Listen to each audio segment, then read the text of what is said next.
विश्वास का एक कदम आगे बढ़ाओ। और हम देखते हैं वहाँ पर कि परमेश्वर उस ज़माने में जब यीशु मसीह साथ में चल रहे थे तो प्रभु यीशु मसीह से कुछ लोगों ने सवाल किया। क्या किया? सवाल ये किया कि इंसान जैसे धरती पे होता है पति पत्नी के रूप में, क्या वो ऊपर भी पति पत्नी के रूप में रह सकता है क्या? हो जो यहाँ पर जब पत्नी है, हमारे बच्चे हैं, बेटे बेटियाँ हैं, हाँ, क्या वो वैसे सेम वैसे मरने के बाद भी, शरीर छोड़ने के बाद भी आत्मा आत्मिक मनुष्य में क्या वो ऐसे जीवन रह सकते क्या? अब देखिए, जिस व्यक्ति ने सवाल किया उसको ये विश्वास नहीं है कि लोग मरेगा और जिंदा होगा। उस व्यक्ति ने यीशु मसीह से क्या किया? सवाल किया। चलिए हमारे साथ पढ़िए मरकुस रचित सुसमाचार, और आप अपनी कॉपी में नोट करें। मरकुस रचित सुसमाचार 12 अध्याय 18 से लेकर 27 तक हम सीखने वाले हैं सामर्थी बातों को। हालेलुया। चलिए ओके, पढ़िए हमारे साथ मरकुस 12 अध्याय 18 से लेकर 27 तक आज हमारे साथ अध्ययन करें। कहिए आमीन। लिखा है, फिर सदूकियों ने भी, जो कहते हैं कि मरे हुओं का जी उठना है ही नहीं। सदूकी एक जाति है, एक कौम है, उसका कहना है कि जो मरता है वो जिंदा नहीं होता, ऐसा वो लोग कहते हैं। और उसके पास आकर उससे पूछा, यीशु मसीह के पास आकर के पूछते हैं। आप अपनी बाइबल को चाहे देखें या आप स्क्रीन पर देखते जाएं, ध्यान से सुनिए। आकर यीशु मसीह से पूछा, 19वीं आयत, क्या पूछा? हे गुरु, मूसा ने हमारे लिए लिखा है, पवित्र शास्त्र में, पुरानी किताब में लिखा है, यदि किसी का भाई बिना संतान मर जाए और उसकी पत्नी रह जाए तो उसका भाई उस पत्नी को ब्याह ले और अपने भाई के लिए वंश उत्पन्न करे। और वहां 7 भाई थे। अगला और पहला भाई ने शादी किया और वो मर गया। अगला, फिर दूसरे भाई ने उस स्त्री से ब्याह किया और बिना संतान मर गया। और वैसे तीसरे ने भी शादी किया और बगैर संतान मर गया। अगला, तब 7 ने उस स्त्री से शादी किया और 7 मर गया, संतान नहीं आई। फिर आखिर में वो स्त्री भी मर गई। ओके, अब देखो क्या हुआ। सो जी उठने पर, आगे उसने सवाल किया प्रभु से, हे गुरु ये बताइए कि उन जी उठने के बाद आप कहते हो कि पुनरुत्थान है, तो पुनरुत्थान का मतलब क्या होता है? मुर्दों में से जिंदा होना, कब्रें खुलेंगी, जैसा प्रभु ने कहा, जैसा प्रभु का हुआ है सेम वैसे आपका होगा। और वहां लिखा है, उसने कहा ये बताइए गुरुजी कि ये अगर ये 7 जिंदा होंगे और वो जो 7 शादी किया वो स्त्री वो भी जिंदा होगी। अब वो 7 की पत्नी हो चुकी थी। आगे पढ़िए। फिर उसके बाद लिखा है कि 24वीं आयत को अगर हम देखेंगे वहां पर, तो वहां कोई फुर्तीला आदमी को रखिए अच्छा से। 24 में यीशु ने कहा, क्या तुम इस कारण से भूल में नहीं पड़े हो? ध्यान से सुनना, भूल में पड़े हो। तुम ना तो पवित्र शास्त्र ही को जानते हो। ओके, पवित्र शास्त्र हाथों में उठाइए, अपने हाथों में बाइबल उठाइए। सब जन उठाना जरूरी है। आपके पास नहीं है तो देख लो प्रभु क्या कह रहा है। हे सदूकी, ना तो तुम इसको जानते हो, ध्यान से सुनना, ना तो तुम पवित्र शास्त्र को जानते हो और ना ही तो परमेश्वर की सामर्थ्य को। ध्यान से सुनना, उसने क्या सवाल किया? सवाल समझ लो पहले तो। एक स्त्री है जो पहले से शादी किया, पहला पति मर गया बगैर संतान पैदा किए हुए। फिर वो दूसरे से किया, तीसरे से किया, चौथे से किया, 5वें से किया, 6वें से किया, 7वें से किया, और वो 7वां से भी किया। 7 ने शादी किया एक ही पत्नी से और लास्ट में 7 मर गए। लास्ट में वो भी, और जो थी वो स्त्री जो थी वो भी मर गई बगैर संतान पैदा किए हुए। अब वो जो सदूकी था, जो परमेश्वर के वचन को नहीं मानता था, उसने कहा, गुरु ये बताओ, आप कहते हो कि पुनरुत्थान हो जाएगा, ये बताओ कि जब ये लोग, अब बताओ इसका क्या होगा? क्या इसको पहले का वचन देखिए, 23 पद को देखिए, उसने क्या कहा फिर 23 पद को।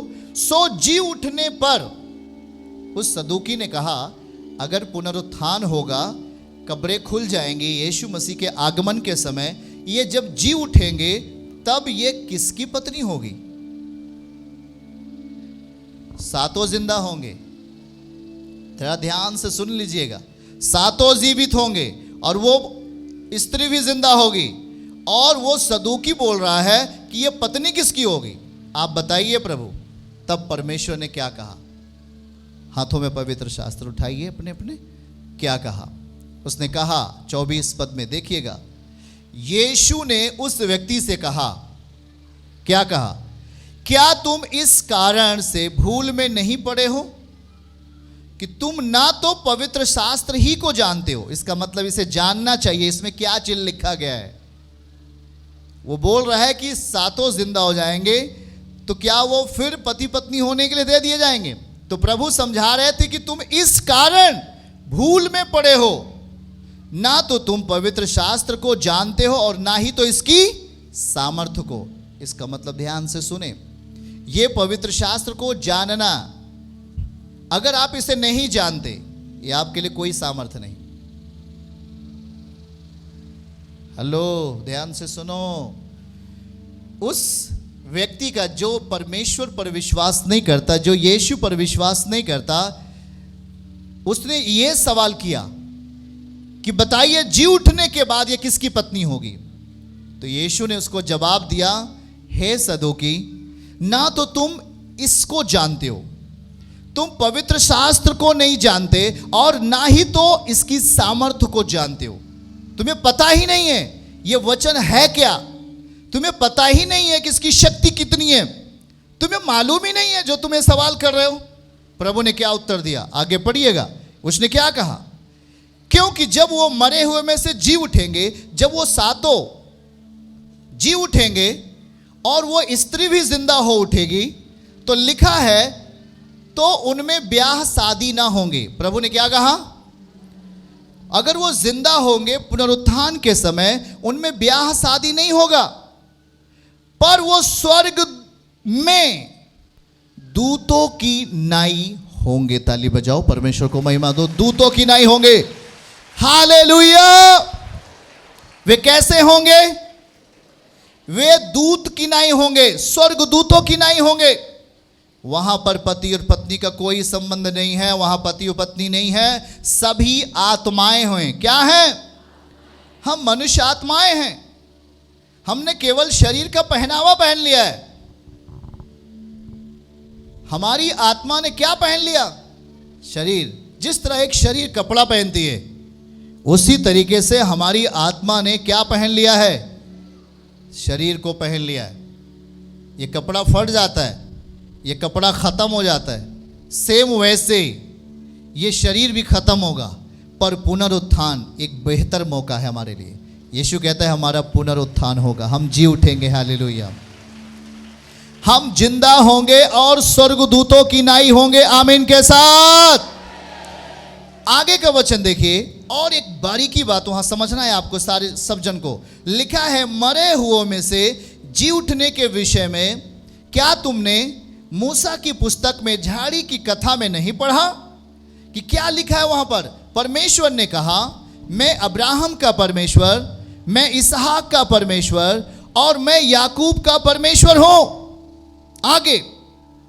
आगे उसने क्या कहा? परमेश्वर, हाथों को उठा के बोलो, परमेश्वर मरे हुओं का नहीं, मरे हुओं का नहीं, परमेश्वर मरे हुओं का नहीं, जीवितों का परमेश्वर है। तुम भूल में पड़े हो। अभी उस सदूकी से कहा तुम बहुत भूल में पड़े हो यह सवाल करके। परमेश्वर मरे हुओं का परमेश्वर नहीं है, वो जीवितों का परमेश्वर है। तो आपको परमेश्वर आज इस प्रतापी भवन में आपको क्या करेंगे? क्या करेंगे? जिंदा करेंगे। जिंदा, जीवितों का परमेश्वर है वो। आप इस बात को समझो जरा। अब यहां देखो, हम आपको समझाने का प्रयास कर रहे हैं, समझिए आप लोग। आप जानते हैं कि यहां पर जो सवाल उसने किया, उसने कहा कि एक स्त्री ने 7 शादियां की और 7 मर गए, आखिर में वो स्त्री मर गई, संतान नहीं आया। और आखिर में यीशु मसीह ने क्या कहा कि मैं अब्राहम का परमेश्वर, इसहाक का परमेश्वर, याकूब का परमेश्वर हूं, मेरा परमेश्वर है वो। और वो कह रहा है कि परमेश्वर मरे हुओं का परमेश्वर नहीं है, वो जीवितों का परमेश्वर है। इसका मतलब क्या है? इंसान जब पाप की दुनिया में होता है तो वो जीवित होता है कि मरा होता है? बताओ बताओ बताओ बताओ बताओ। जब एक इंसान पाप में होता है तो वो इंसान मरा हुआ रहता है। क्या रहता है वो? अब देखो यहां पर ये लिखा, यीशु समझा रहे, यहां पर देखो, धर्मी और अधर्मी दोनों का पुनरुत्थान होगा, दोनों की कब्रें खुलेंगी, दोनों उठाए जाएंगे और सिंहासन के सामने खड़े किए जाएंगे। कहां खड़े किए जाएंगे? सिंहासन के सामने। उसकी तस्वीर है तो कुछ दिखाइए। सिंहासन के सामने, परमेश्वर सिंहासन के सामने सब खड़े किए जाएंगे, जो धर्मी हैं और जो अधर्मी हैं, जो पापी हैं, जो पवित्र हैं, सब खड़े होंगे। और बाइबल कहती है न्याय की पुस्तक खोली जाएगी। कौन सी पुस्तक भाई?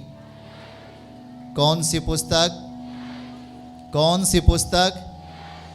न्याय की पुस्तक खोली जाएगी और वहां पर यीशु न्याय करेगा हर एक व्यक्ति के लिए। और जो धरती पे जीवित हुए वो स्वर्ग में भी जीवित रहेंगे। आप इस बात को सोचो, जो अगर धरती पे जीवित रहे, न्याय आसन के सामने खड़े होना पड़ेगा आपको। आप देख रहे हो तस्वीर को? हर एक व्यक्तियों का न्याय होगा। और उसने क्या सवाल किया मालूम है? हे प्रभु, ये क्या जब जिंदा होंगे तो पति पत्नी के रूप में रहेंगे वहां स्वर्ग में? परमेश्वर ने कहा नहीं। उसने लास्ट में उसका जवाब दिया, एकदम सत्य। क्या जवाब दिया? उसने कहा कि मैं अब्राहम का परमेश्वर, मैं इसहाक का परमेश्वर, मैं याकूब का परमेश्वर हूं। मैं परमेश्वर मरे हुओं का नहीं हूं, मैं जीवितों का परमेश्वर हूं। हालेलुया। हाथों को उठाओ और बोलो, मैं जीवितों का परमेश्वर है वो। अब जरा ये बताओ, स्वर्ग में जाने के लिए आपको जिंदा होना है कि मरना है?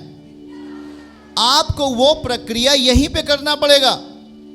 जो यहां जिंदा होगा वही स्वर्ग में जाएगा। न्याय के लिए तो सबको जाना है सामने, पर स्वर्ग में कौन व्यक्ति जाएगा? जो धरती पे जिंदा होगा। अब इसलिए ध्यान से सुनो हमारी बातों को समझन। जो तैयारी होनी है वो धरती पे होनी है। आज एक दारू पीने वाला जब आता है प्रार्थनाओं में तो वह दारू पीना छोड़ देता है, वो व्यक्ति जिंदा हो गया, उसकी आत्मा जिंदा हो गई। और आज इसी विषय पे हम आपके सामने बात करेंगे। अब ध्यान से सुनो कि वो 7 लोगों से शादी किया, एक स्त्री। और वहां यीशु मसीह के समझाने का तरीका देखिए, प्रभु ने क्या कहा। अगर वो 7 व्यक्ति उस समय के व्यवस्था के अनुसार अगर सही हैं तो वो खुदा के न्याय आसन के सामने होंगे, वो शांति की जगह पे होंगे। पर आज के समय में ऐसे नहीं है। आज के समय में ऐसे नहीं है। आपके पास एक पत्नी है तो आप दूसरी पत्नी नहीं कर सकते। प्रभु ने मना कर दिया और कहा कि अगर किसी के पास एक पत्नी है और वह दूसरी पत्नी करता है तो वह व्यभिचार करता है अपनी पहली के पत्नी के खिलाफ, और वो सीधे उसका न्याय कठोर होगा। परमेश्वर उसे पसंद नहीं करते। ध्यान से सुनना। अब हम अनुग्रह में तो हैं पर एक बड़े कड़े नियम में हैं। अगर आपके पास पत्नी है तो दूसरी पत्नी लाने का अभ्यास नहीं करें। अगर आप ऐसा करते हैं तो आप उस पहली के खिलाफ व्यभिचार करते हैं, ऐसा प्रभु ने लिखा है, ऐसा यीशु बता रहे हैं। और देखो यहां पर, अगर हम अपने जीवन में अगर आज पति पत्नी के रूप में हैं तो हमें जिंदा होने की जरूरत है। अगर आपके पास पति है तो हमें जिंदा होने की जरूरत है। अगर आपके पास पत्नी है तो हमें यहीं पर जिंदा होने की जरूरत है। जिंदा होने का मतलब यह है कि उसकी आज्ञाएं हमें जीवित रख सकती हैं। हाथों को उठा के बोलो, यीशु की आज्ञाएं हमें जिंदा रखेंगी। आमीन।